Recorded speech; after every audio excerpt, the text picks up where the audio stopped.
அன்பு நேயர்களுக்கு இனிய வணக்கம். மேஷ ராசிக்கார நேயர்களே, நம்ம இன்னைக்கு வீடியோ பதிவுக்குள்ள முழுமையா போறதுக்கு முன்னாடி அந்த 6 படை நாயகன் தகப்பன் சாமி முருகரை மனதார ஒரு நிமிடம் தியானிச்சுட்டு அப்புறமா வீடியோ பதிவுக்குள்ள போகலாங்க. ஓம் முருகா போற்றி, ஓம் முருகா போற்றி, ஓம் முருகா போற்றி, என்னை காக்கும் செந்தில் வடிவேலனே போற்றி. மனசுல உறுதியா வச்சுக்கோங்க, நல்லதே நடக்கும், நல்லது மட்டும்தான் நடக்கும். பொதுவாவே நம்ம மேஷ ராசிக்காரங்க இருக்காங்களே, அவங்க நான் மட்டும் நல்லா இருக்கணும் அப்படின்னு நினைக்கிற சுயநலம் கொண்டவங்க கிடையவே கிடையாதுங்க. தன்னை சுத்தி இருக்கிற 10 பேரும் ஏன் இந்த உலகமே நல்லா இருக்கணும் அப்படிங்கிற அந்த பேரன்பு கொண்ட புதுநல குணத்தோட வாழ்ந்துகிட்டு இருக்கிறவங்க தான் நீங்க. இதனாலேயே கடவுள் உங்களுக்கு ஒரு அபாரமான புத்திசாலித்தனத்தை கொடுத்திருக்காருங்க. உங்களை அவ்வளவு சீக்கிரமா யாராலையும் ஏமாத்திர முடியாது. ஏன்னா உங்களுக்கு நிகர் நீங்க தாங்க. நீங்க எல்லார்கிட்டையும் ரொம்ப ஈஸியா, ரொம்ப யதார்த்தமா பழகிருவீங்க. அதனாலேயே உங்களுடைய நட்பு வட்டம் பார்த்தீங்கன்னா ரொம்ப பெரிய அளவுல இருக்கும். உங்களை பொறுத்த வரைக்கும் உங்க சொந்த வாழ்க்கையில எத்தனை இடி விழுந்தாலும், எத்தனை பிரச்சனைகள் வந்தாலும் அதை நினைச்சு ஒரு துளி கூட கவலைப்பட மாட்டீங்க. ஆனா உங்களுக்கு நெருங்கிய ஒரு உறவோட வாழ்க்கையில ஒரு சின்ன கஷ்டம்னு வச்சுக்கோங்க, அடுத்த நிமிடம் ஓடி போய் முன்னாடி நின்னு உதவி செய்யக்கூடிய அந்த ஈர மனசு உங்களுக்கு உண்டுங்க. இவ்வளவு அருமையான நற்குணங்களைக் கொண்ட மேஷராசி அன்பர்களே, எல்லாரும் ஆரோக்கியமா சௌக்கியமா இருக்கீங்களா? இதை நான் கேட்ட உடனே, ஏங்கம்மா நீங்க வேற எங்களை பார்த்து இப்படி ஒரு கேள்வியை கேட்குறீங்களே, எங்க வாழ்க்கையில இப்போ இருக்கிற தலைக்கு மேல நிக்கிற பிரச்சனைகளை பார்த்தா நாங்க ஏதோ ஆரோக்கியமா இருக்கிற மாதிரியா உங்களுக்கு தெரியுது? நாங்க இந்த உலகத்துல இப்போ உயிரோட நடமாடுறதே ஒரு பெரிய அதிசயமா இருக்கு. இதுல நாங்க எப்படிம்மா நிம்மதியா ஆரோக்கியமா வாழ முடியும் அப்படின்னு உங்க மனசுக்குள்ள நீங்க குமுறது எனக்கு நல்லாவே புரியுதுங்க மேஷராசி நேயர்களே. ஆனா ஒண்ணு மட்டும் நல்லா தெரிஞ்சுக்கோங்க, உங்க வாழ்க்கையில இருக்கக்கூடிய இந்த துன்பமான சூழ்நிலை, இந்த இருண்ட காலம் எல்லாமே இனி வரக்கூடிய காலங்கள்ல கானல் நீரா அப்படியே மெல்ல மெல்ல மறையப் போகுதுங்க. திருமணமாகாம தள்ளி போயிட்டே இருந்தவங்களுக்கெல்லாம் அந்த திருமண தடைகள் நீங்கி கூடிய சீக்கிரம் கெட்டி மேளம் கொட்ட போகுதுங்க. வெகு காலமா குழந்தை பாக்கியம் இல்லாம ஏங்கிட்டு இருந்த தம்பதிகளுக்கு மழலை செல்வ மடியில தவழப் போகுது. முக்கியமா இந்த பூர்வீக சொத்து ரீதியா கோர்ட் கேஸ் அப்படின்னு அலைஞ்சிட்டு இருந்தீங்களே, அந்த பிரச்சனைகளுக்கு ஒரு நிரந்தர தீர்வு கிடைக்கப் போகுது. உங்க கைக்கு வரவேண்டிய சொத்து தானா தேடி வந்து உங்க கையில சேரப்போகுதுங்க. உங்க வாழ்க்கையில இனிமே நல்ல விஷயங்கள் எல்லாம் அப்படியே அடுக்கடுக்கா நடக்கப் போகுது. உங்களுடைய நீண்ட கால ஆசைகள், சின்ன சின்ன கனவுகள் எல்லாமே இனிமேல் நிறைவேறப் போகுதுங்க. மேஷராசிக்காரர்களே, நீங்க எந்த ஒரு பிரச்சனையா இருந்தாலும் சரி, அதை சமாளிக்க ஒரு தெளிவான திட்டத்தோட செயல்படணுங்க. மற்றவங்க நம்மளை தப்பா எடை போடாதபடி நம்மளோட கண்ணியத்தை நாம தான் பார்த்துக்கணும். எப்போதும் ஒரு மனோதிடத்தோட ஒரு சிங்க நடை போட்டு செயல்படுங்க. கடவுள்கிட்ட நீங்க எதை வேண்டினாலும் சரி, முதல்ல தைரியத்தை கொடு அப்படின்னு கேளுங்க. ஏன்னா எந்த ஒரு இக்கட்டான சூழ்நிலையிலும் நீங்க உங்க தைரியத்தை மட்டும் ஒருபோதும் இழக்கவே கூடாதுங்க. அப்பத்தாங்க நீங்க வாழ்க்கையில நினைச்சதை விட பெரிய வெற்றியை பெற முடியும். கடவுள்கிட்ட பணிவா இருக்கிறது ஒரு பக்கம் இருந்தாலும், என்னால முடியும், நான் நிச்சயம் முயற்சி செய்வேன் அப்படிங்கிற அந்த வைராக்கியத்தோட இருங்க. சாதாரண மனிதனா இருக்கவே வேண்டாங்க. மேஷராசிக்காரங்க எப்போதும் உயரத்துல பறக்க வேண்டியவங்க, ஒருபோதும் விழுந்து விடக்கூடாதுங்க. இந்த ஒரு குணம் உங்ககிட்ட இருக்கிற வரைக்கும் இந்த 7.5 சனி அப்படிங்கிறது எந்த விதத்திலும் உங்களுக்கு பாதிப்பை ஏற்படுத்தாதுங்க. சனி பகவான் வரக்கூடிய மாதத்தில் தனது கெம்பீரமான சிம்மாசனத்தில் அமரப்போகிறார். கடந்த ஒரு வருஷமா பாத்தீங்கன்னா, அவர் மீனம் ராசியில சிம்மாசனம் இல்லாம தான் இருந்தார். இப்போ அவர் சிம்மாசனத்துல அமர்ந்து தன்னோட ஆட்டத்த, அதாவது விளையாட்ட தொடங்கப் போறார். சனியோட அந்த உண்மையான முகத்த நீங்க பார்க்கணும்னா, நீங்க முதல்ல நேர்மையா இருக்க கத்துக்கணும். மேஷ ராசிக்காரர்களோட ரத்தத்துல பயம் அப்படிங்கிற சொல்லே இருக்கக்கூடாது. எந்த ஒரு இலக்கா இருந்தாலும் சரி, அத அடித்து நொறுக்கும் தைரியம் உங்களுக்கு வேணும். இப்போ இந்த சனி பெயர்ச்சியில மீனம் ராசியில 2.5 வருஷங்கள் சனி பகவான் தற்காலிகமா அமர்ந்திருக்கிறார். இப்போ நம்ம ராசிக்குள்ள வரப்போறார். இந்த நேரத்துல நாடும் மாறப்போகுது, உங்க நேரமும் மாறப்போகுது. உங்க குடும்பத்தில ஒரு நல்ல விஷயம் நடக்கும்போது கடவுள் எல்லாத்தையுமே கொடுத்துட்டு, நான் என் இதயத்த உங்ககிட்ட விட்டுட்டேன் அப்படின்னு தான் சொல்லுவாரு. மேஷ ராசிக்காரங்க அந்த இதயத்த, அதாவது உங்க நம்பிக்கைய மட்டும் ஒருபோதும் விட்டுவிடக்கூடாது. 7.5 சனியில இப்போ விரயச்சனி 12ஆம் வீட்டில கையெழுத்துல பட்டிருக்குங்க. சனி பகவான் உங்களுக்கு சுப விரயத்தை தான் தரப்போறாரு. அப்படின்னா என்ன? உங்க வீட்ல திருமணம் நடக்கலாம், புதுசா ஒரு கார் வாங்கலாம். இப்படிப்பட்ட நல்ல சுபகாரியங்களுக்காக பணம் செலவாகும். நீங்க என்ன நினைச்சீங்களோ அது அப்படியே ஒரு நேர்கோட்டுல நடக்கப் போகுது. ஒரு அற்புதமான பாசிட்டிவ் எனர்ஜி, அதாவது நேர்மறை அதிர்வு உங்களுக்குள்ள தொடங்கப் போகுதுங்க. சனி பகவான் உங்கள ஒரு மிகச்சிறந்த சூழ்நிலையில உருவாக்கப் போறாரு. இத முதல்ல நீங்க முழு மனசோட நம்புங்க. ஏன்னா சனியோட மிகப்பெரிய பலமே நம்பிக்கை தாங்க. அந்த நம்பிக்கை உங்ககிட்ட இருந்தா உங்க வீட்ல விசேஷங்கள் களைகட்டும். வீடு சம்பந்தப்பட்ட பிரச்சனைகள், நீதிமன்ற வழக்குகள் இதெல்லாம் ஒரு முடிவுக்கு வரும். முக்கியமா அரசியல்வாதிகளுக்கு இது ஒரு பொற்காலம். நல்ல வருமானம் கிடைக்கும். நீங்க ரொம்ப நாளா எதிர்பார்த்த அந்த பதவிகள் உங்கள வந்து சேரும். தொழிலாளர்கள், வேலையாட்கள் எல்லாரும் இதனால நிறைய பயனடைவாங்க. ஆனா ஒண்ணுங்க, உங்க ராசியில சனி இப்போ எங்க இருக்கிறார்? உங்க ஜாதகத்துல என்ன தசாபுத்தி நடக்குது அப்படிங்கறத நீங்க ஒரு முறை தெளிவா சரி பார்த்துக்கணும்.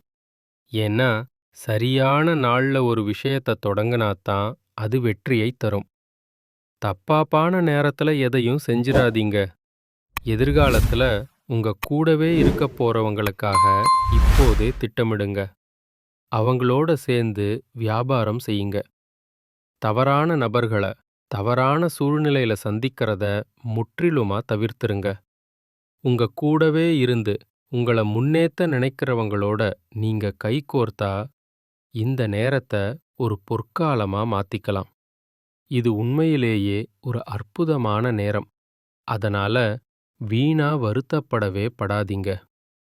உங்க வீட்ல ஒரு விசேஷம் நடக்கப் போகுது. சனி பகவான் என்னை உயர்த்தப் போகிறார். என்னோட பேங்க் பேலன்ஸ் உயரப்போகுது. வருமானம் அதிகரிக்கப் போகுது அப்படின்னு நீங்க ஆணித்தரமா நம்புங்க. நிச்சயமா உங்களுடைய எண்ணம் எப்படியோ அப்படித்தான் உங்க வாழ்க்கையில எல்லாமே நல்லதா நடக்கும். அற்புதமான மாற்றங்கள் எல்லாம் உங்க கதவை தட்டப்போகுது. வெளியில இருந்து என்னதான் கெட்ட செய்திகள் வந்தாலும் அத உங்க காதுக்குள்ளயும் மனசுக்குள்ளயும் கொண்டு போய் இடம் கொடுக்காதீங்க. கடவுளோட பேரருள் உங்ககிட்ட இருக்குதுங்க. ஒரு நல்ல நாள உற்சாகமா தொடங்குங்க. சனியோட உண்மையான அந்த ஆசீர்வாதத்த நீங்க இப்போ உணரப் போறீங்க. நீங்க ஒரு சூப்பர் ஸ்டார் போல ஜொலிக்க போறீங்க. உங்களுக்கான நேரம் வந்துருச்சு. இந்த வாய்ப்பை மட்டும் நீங்க எக்காரணம் கொண்டும் தவறவிடக்கூடாதுங்க. யாரும் பயப்படவே வேண்டாம், பதட்டப்படவும் வேண்டாம். யார் உங்ககிட்ட உண்மையா, அன்பா இருக்காங்களோ அவங்களுக்கு மட்டும் உங்க நேரத்தை ஒதுக்குங்க. அந்த நேரம் உங்களுக்கு பெரிய வெற்றியை தரும். ஒரு புதிய திட்டத்தை உருவாக்குங்க. அது கண்டிப்பா ஒரு மாபெரும் வெற்றியை தரும். ஆனா எந்த ஒரு காரியத்தையும் தொடங்கறதுக்கு முன்னாடி சரியான ஒரு வழிகாட்டுதலோட தொடங்குங்க. நீங்க அந்த ஜெகதீஸ்வரனையே வெற்றி கொள்ளணும்னு நினைச்சீங்கன்னா, அந்த இறைவனை மனதார வணங்குங்க. தினமும் ஒரு 5 முறை மகா கணபதிக்கு தோப்புக்கரணம் போடுங்க. சுக்லாம் பரதரம் ஸ்லோகத்த ஒரு 5 முறை சொல்லுங்க. இந்த தோப்புக்கரணம் போடுறது, பாராயணம் படிக்கிறது, இதெல்லாம் உங்க வாழ்க்கையில ஒரு பெரிய நேர்மறை மாற்றத்தை உருவாக்கும். முக்கியமா நீங்க ரொம்ப சுறுசுறுப்பா இருக்கணும். நாம சுறுசுறுப்பா இருந்தாலே நேரம் நமக்கு சாதகமா மாறிடும். எல்லாவற்றிலும் வெற்றி தானா தேடி வரும்.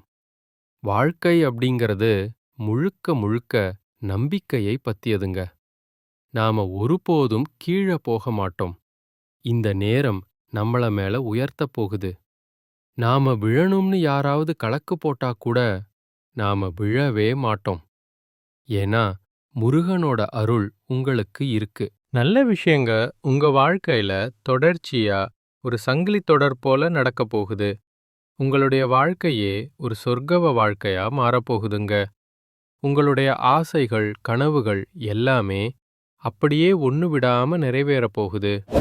தோல்வி, துன்பம் அப்படிங்கிற பேச்சுக்கெல்லாம் இனிமே உங்க அகராதியில இடமே கிடையாது. இது நாள் வரைக்கும் படிச்சு முடிச்சிட்டு ஒரு நல்ல வேலைக்காக காத்துட்டு இருந்த இளைஞர்களுக்கு அவங்க படிப்புக்கும் தகுதிக்கும் ஏத்த மாதிரி ஒரு கௌரவமான வேலை கிடைக்கப் போகுது. குடும்பத்துல சுபகாரியங்கள் களை கட்டும். இது நாள் வரைக்கும் பணக்காசுக்காக 4-5 பேர்கிட்ட கடன் வாங்கி அவமானப்பட்டு வாழ்ந்திருப்பீங்க. ஆனா இனிமே பாருங்க, நீங்க 4-5 பேருக்கு பணக்காசு கடன் கொடுக்கக்கூடிய அளவுக்கு ஒரு செல்வாக்கான வாழ்க்கைய வாழப் போறீங்க. இந்த உலகத்துல யாருங்க நிஜமான கோடீஸ்வரன்? கோடி கோடியா பணம் வச்சிருக்கிறவங்களா? இல்ல புடிச்ச உணவுகளை சாப்பிடுறவங்களா? இல்ல புடிச்சவங்க கிட்ட பேசுறவங்களா? இதுல யாருமே உண்மையான கோடீஸ்வரன் கிடையாதுங்க. யார் ஒருத்தர் எந்த ஒரு நோய் நொடியும் இல்லாம, மனக்கவலை இல்லாம, ராத்திரியில நிம்மதியா தூங்குறாங்களோ, அவங்கதாங்க இந்த உலகத்திலேயே ஆகச் சிறந்த கோடீஸ்வரன். அப்பேற்பட்ட கோடீஸ்வரனாகக்கூடிய யோகம் உங்களுக்கு இந்த மாதம் அமைஞ்சிருக்குதுங்க. உங்க வாழ்க்கையில இனிமே கவலை, கண்ணீர் அப்படிங்கிற பேச்சுக்கே இடமில்ல. இது நாள் வரைக்கும் உங்க மனச அழுத்திட்டு இருந்த பாரங்கள் எல்லாம் இனி காணாம போகப் போகுது. நீங்க ரொம்ப சந்தோஷமா, ஆரோக்கியமா வாழப் போறீங்க. அடுத்ததா நம்ம மேஷ ராசியில இருக்கக்கூடிய ஒவ்வொரு நட்சத்திரக்காரர்களுக்கும் இந்த மாதம் எப்படி இருக்கப் போகுதுன்னு கொஞ்சம் விரிவா பார்க்கலாம். மேஷ ராசியின் முதல் நட்சத்திரமான அஸ்வினி நேயர்களே, இந்த மாதம் உத்தியோகத்தில் இருக்கிறவங்களுக்கு சின்ன சின்ன வீண் அலைச்சல்களும் வேலையில டென்ஷனும் வந்துட்டு போகும். ஆனா அதெல்லாம் தற்காலிகம்தான். மத்தவங்க கிட்ட வீண் வாக்குவாதங்களை மட்டும் கொஞ்சம் தவிர்த்திடுங்க. அது உங்களுக்கு நல்லது. கணவன் மனைவிக்குள்ள சின்ன சின்ன விஷயத்துல கருத்து வேறுபாடுகள் வரலாம். அதனால ஒருத்தர ஒருத்தர் விட்டு கொடுத்து போங்க. அது உங்களுக்கும் நல்லது, உங்க குடும்பத்துக்கும் நல்லதுங்க. பிள்ளைகளால திடீர்னு ஒரு செலவு வரலாம். ஆனா அத நினைச்சு பயப்பட வேண்டாம். தடைப்பட்ட காரியங்களெல்லாம் இனிமே தங்கு தடையின்றி நடக்கும். திருமண யோகமும் புத்திர பாக்கியமும் கைகூடி வரப்போகுது. பரணி நட்சத்திர நேயர்களே, இந்த மாதம் நீங்க யாரையும் எதிர்த்துக்காம கொஞ்சம் அனுசரிச்சு போறது உங்களுக்கு பெரிய நன்மையை தரும். சில நேரங்கள்ல மனக்கவலை அல்லது காரியத்தாமதம் ஏற்படலாம். அதனால கொஞ்சம் கவனமா இருந்துக்கோங்க. ஆனா ஒண்ணுங்க, பணவரத்து இப்போ அதிகரிக்க போகுது. உங்க பேச்சில ஒரு வசீகரம் உண்டாகும். நீங்க சொல்றத மத்தவங்க கேட்பாங்க. புதிய நண்பர்கள் கிடைப்பாங்க. தூரத்துல இருந்து ரொம்ப நாளா எதிர்பார்த்த ஒரு நல்ல செய்தி உங்களை தேடி வரும். குடும்பத்துல சுபகாரியங்கள் நடக்கும். கையில பணப்புழக்கம் தாராளமா இருக்கும். கவலைகளை மறந்துட்டு உற்சாகமா இருங்க. கார்த்திகை நட்சத்திர நேயர்களே, இந்த மாதம் உங்க தொழில் மற்றும் வியாபாரத்துல ஒரு நல்ல முன்னேற்றம் தெரியும். லாபம் கிடுகிடுன்னு உயரும். ரொம்ப நாளா வராம இருந்த பழைய பாக்கிகளெல்லாம் இப்போ வசூலாகும். புதுசா ஆர்டர்கள் வந்து குவியும். ஆபீஸ்ல வேலை செய்றவங்க உங்களோட திறமையால மேலதிகாரிகளோட பாராட்ட பெறுவீங்க. உங்க கௌரவம் சமூகத்துல உயரும். பதவி உயர்வு, சம்பள உயர்வு இதெல்லாம் இப்போ கைகூடும். குடும்பத்துல இருந்த சண்டை சச்சரவுகளெல்லாம் காணாம போகும். உங்க வாழ்க்கையே ஒரு சொர்க்கமா மாறப்போகுதுங்க. மேஷ ராசிக்காரர்களே, உங்க வாழ்க்கையில இன்னும் பல நல்ல விஷயங்கள் நடக்கணும்னா நீங்க செய்ய வேண்டிய ஒரு எளிய பரிகாரம் என்னன்னு பாத்தீங்கன்னா, உங்க வீட்டுக்கு பக்கத்துல இருக்கக்கூடிய முருகர் ஆலயத்துக்கு வாரா வாரம் செவ்வாய்க்கிழமை தோறும் போயிட்டு முருகரை மனதார வணங்கிட்டு வாங்க.